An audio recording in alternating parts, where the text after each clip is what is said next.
My guests from this week's United Way Spotlight are from the Elizabeth Fry Foundation. We have Rebecca McLaughlin and Thelma Bellick. Welcome. Thank you. So start off by telling me about the Elizabeth Fry Foundation. So the Elizabeth Fry Society is a not-for-profit, community-based organization that helps women across a bunch of different avenues. We've got the community residential facility for women coming out of institutions. We've got our alternative housing situation with Kay Haley Homes. We also have our care program for court support. And finally, we have my favorite, the We Hub, Women Empowered Hub, which is the one that we're here to talk about today. And tell me, you're a volunteer. Yes. Tell me about the volunteer functions that you have. On Tuesdays, we have a breakfast club, and I help cook for that. And on Fridays, we have community kitchen, and I also help cook for that. Whoa. Cooking, not my thing, so good for you. And what goes on at those? It's more than just eating. There must be other parts of those Tuesdays and Fridays? It's a lot of support. Like we have students that come to the hub too, through St. Lawrence College and other societies, and they come and they help put hands on and they help with everything that needs. We do a workshop sometimes through the week. It's lots of fun. It sounds like it. Yeah. And what's the overall purpose of this? Well, as you say, We Hub is your favorite. And what is the overall purpose? It's really to bring community together. So there's opportunity for people from different venues, different walks of life to be able to come provide programs, participate in programs. We see women a lot of the time come in as service users, and then a few months later you see them facilitating programs, whether it's food security or an art program or any kind of an art or craft that they have to bring to it. It's a really good opportunity to just experience other people, create conversation. From people from different walks of life. Absolutely. And that would be so interesting. You always learn something. And where are you located anyway? We're on 123 Charles Street, so we're it's like residential. You wouldn't necessarily know us to look at us, but that is another big aspect of it, right? It's community. We are part of the community in every sense of the word.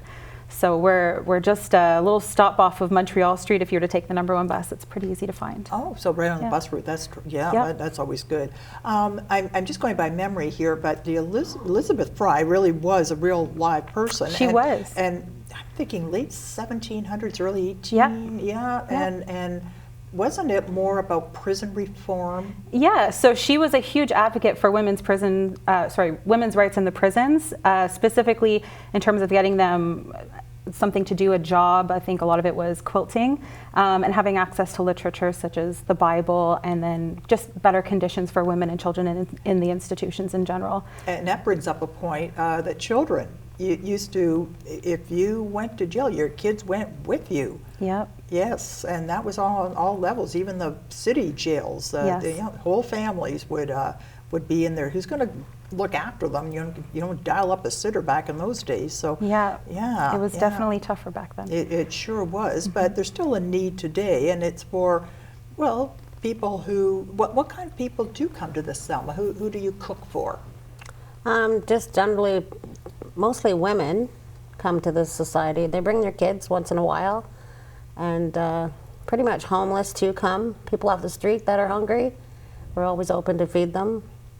Yeah, and people just want company. Yeah, and companies come in for a coffee, sit and have a chat, do a workshop.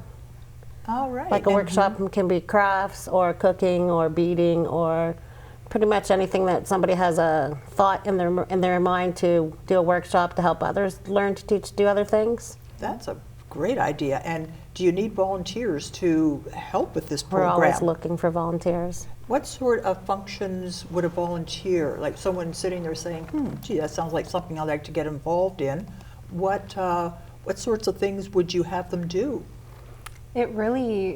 It's so many things that you could do, because one of the things we offer, so we have life skills, we have computer literacy, we have food security, we have anything you could think of. The art can be really good for managing anxiety or mental health, and then life skills are maybe gaps in things that people didn't have access to before, reading, writing, that sort of thing. So we're always looking for people to think about what skills that they have that they could bring to the community in a way to teach others.